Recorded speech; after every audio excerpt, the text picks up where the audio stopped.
एक दिन मैंने अपनी भाभी और अपने होने वाले पति की बातें सुन ली। मेरी भाभी बहुत ही सुंदर थीं। उसके बाद मुझे उनकी सुंदरता से जलन होने लगी। अब मुझे अपनी भाभी से बदला लेना था, इसलिए मैंने अपने भैया से कुछ ऐसा कहा कि भाभी को घर छोड़कर जाना हुआ। लेकिन मेरी शादी के एक दिन पहले ही मेरी भाभी इस तरह से सबके सामने आकर उन्होंने जो कहा, उसे सुनकर तो मेरे आंखों से आंसू ही नहीं रुक रहे थे। उन्होंने कहा, मेरा नाम शुभी है। मैं बहुत खुश थी कि मेरी शादी विनय से होने वाली है। ये शादी मेरे घरवालों की मर्जी से ही तय हुई है। मेरे भैया की शादी अभी 1 साल पहले ही हुई है। मेरी भाभी का नाम रचना है। मेरी भाभी बहुत सुंदर है, साथ ही उनका स्वभाव बहुत ही हंसमुख है। हमेशा खुश रहना और सभी से बातें करना उन्हें बहुत पसंद है। जब से मेरी भाभी घर पर आई है, घर में हमेशा एक अलग ही माहौल रहता है। मेरी भाभी से मेरी बहुत अच्छी बनती है। वो एक सहेली की तरह मुझसे व्यवहार करती है। लेकिन एक बात की वजह से मुझे पता नहीं था कि मेरी सोच इतनी बदल जाएगी कि मैं अपनी भाभी से नफरत करने लगूंगी। एक दिन की बात है, उस दिन विनय जब मेरे घर आया था, तब मैं, भाभी और विनय एक साथ एक कमरे में बैठे बातें कर रहे थे। हम लोग बैठे ऐसे ही बातें कर रहे थे।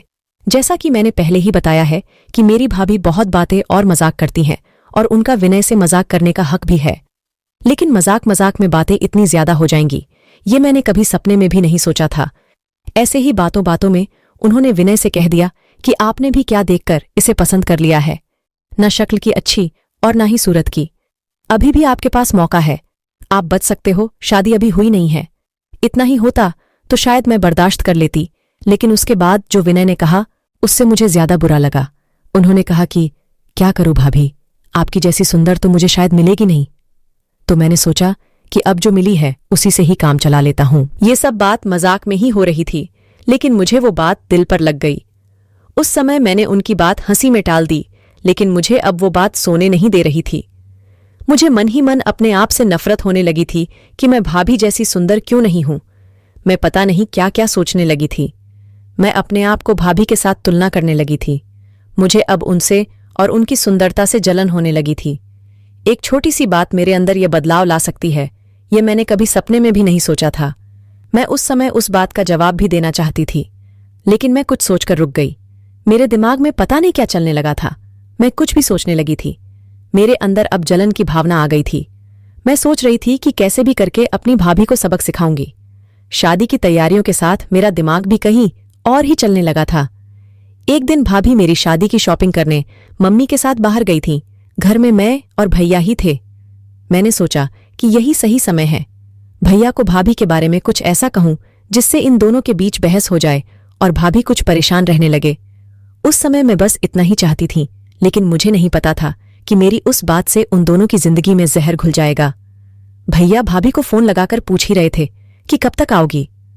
भाभी ने कहा, बस हम अभी कुछ ही देर में आ ही रहे हैं।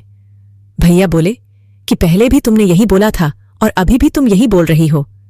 बस फिर क्या था।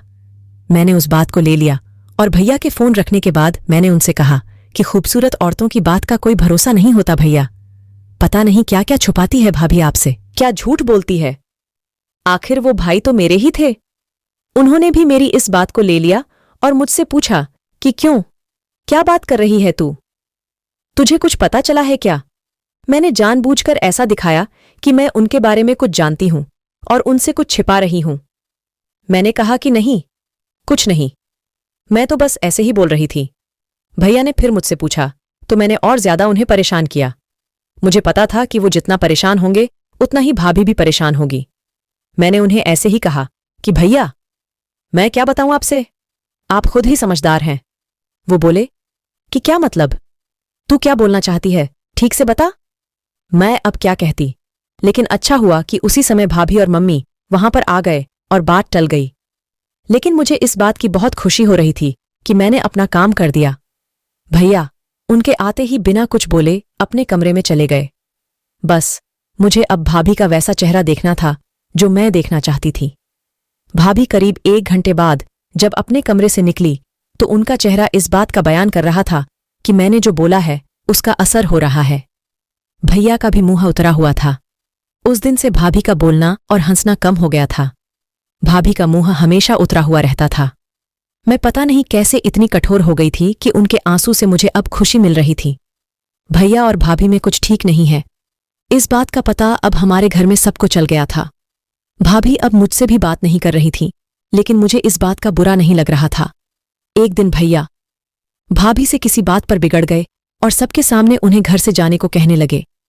मम्मी और पापा ने कहा कि क्या हुआ, तू क्या बात कर रहा है, ऐसा क्या हुआ है तुम दोनों के बीच? लेकिन वो बोले कुछ नहीं। भाभी को भैया की वो बात बहुत बुरी लगी और वो घर से जाने लगी। मम्मी ने कहा कि शादी सर पर है, ऐसे कहाँ जा रही हो? इस पर भैया बोले कि उसे जाना है तो जाने दो। भाभी मेरी तरफ भी देख रही थी, लेकिन मुझे उस समय ना ही बुरा लग रहा था, ना ही मैंने उन्हें जाने से रोका। भाभी अपने मायके चली गई। शादी में अब सिर्फ 10 दिन बचे थे और भाभी घर से चली गई थी। घर में मम्मी, भैया और पापा का उदास चेहरा देखकर अब मुझे कुछ बुरा लगने लगा था, पर मैं अब कुछ नहीं कर सकती थी क्योंकि बात बहुत आगे निकल गई थी। मैं सच बताऊं तो बात इस हद तक चली जाएगी, इसका मुझे भी अंदाजा नहीं था। शादी के समय सभी के चेहरे उतरे हुए थे और इसका कारण मैं भी अब परेशान रहने लगी थी, लेकिन यह बात मैं सभी को अब कैसे बता सकती थी कि यह सब कुछ मेरी वजह से हुआ है। भाभी को मम्मी ने फोन किया कि आ जा, शादी का घर है, लेकिन वो नहीं आई। उनके जाने से घर का माहौल ही बदल गया था। भैया से सभी पूछ रहे थे कि ऐसा क्या हुआ है, लेकिन वो भी कुछ बता नहीं रहे थे। घर की सारी रौनक ही चली गई थी। शादी को अब सिर्फ 1 दिन ही बचा हुआ था और तभी भाभी अचानक ही घर वापस आ गई।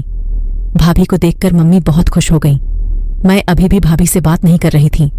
मैं सोच रही थी कि किस मुंह से उनसे बात करूं। मेरी वजह से भाभी इतना परेशान जो हुई है। कुछ देर बाद भाभी खुद ही मेरे पास आई। मैंने बोला कि आप आ गई। इस पर वो बोली कि हाँ, मैंने सोचा कि अगर मैं यहां नहीं रहूंगी तो तुम्हें तैयार कौन करेगा। भाभी के ऐसा कहते ही मैं उनसे लिपटकर जोर जोर से रोने लगी। भाभी ने कहा कि मुझे तुम्हारे भैया की बातों का इतना बुरा नहीं लगा। ठेस तो मुझे तुमने पहुंचाई है। मैं घर से भी तुम्हारी वजह से ही गई थी। मैंने सोचा था कि तुम मुझे फोन करके बुलाओगी, लेकिन तुमने ऐसा नहीं किया। मुझे नहीं पता कि तुमने ऐसा क्यों किया और ना ही मैं ये बात जानना चाहूंगी, लेकिन मैं तुम्हें एक बात समझाना चाहती हूं। अब तुम्हारी शादी होने वाली है, तुम दूसरे के घर जाओगी। वहां ऐसा कुछ मत करना जिससे बाद में तुम्हें पछतावा हो। मैंने भाभी से कहा कि मैं भैया को बता देती हूं कि वो सब मजाक था। भाभी बोली कि तुम उसकी चिंता मत करो। उन्हें अगर अपनी पत्नी पर विश्वास नहीं है तो यह उनकी गलती है, तुम्हारी नहीं। मैं उनसे निपट लूंगी। शादी का समय है, तुम बस खुश रहो। भाभी के आते ही घर में रौनक आ गई थी। मेरी इस गलती ने मुझे बहुत कुछ सिखा दिया। मेरे अंदर की जलन को खत्म कर दिया। मेरे अंदर एक डर पैदा कर दिया कि मैं कहीं गलती से भी किसी के साथ कुछ गलत ना कर दूं। भाभी मेरी जैसी नहीं है, मुझे पता है वो भैया को भी संभाल लेंगी। मैंने भाभी के साथ इतना कुछ गलत किया, लेकिन वो अपना फर्ज नहीं भूली और ना ही किसी को ये बताया कि यह सब मेरी गलती है। भगवान, ऐसी भाभी सभी को मिले। दोस्तों, आपको मेरी ये आज की स्टोरी कैसी लगी? कृपया कमेंट में हमें ज़रूर बताएं और ऐसी ही इंटरेस्टिंग स्टोरी को सुनने के लिए प्लीज़ इस चैनल को लाइक, शेयर और सब्सक्राइब करना ना भूलें। मिलते हैं नेक्स्ट स्टोरी के साथ।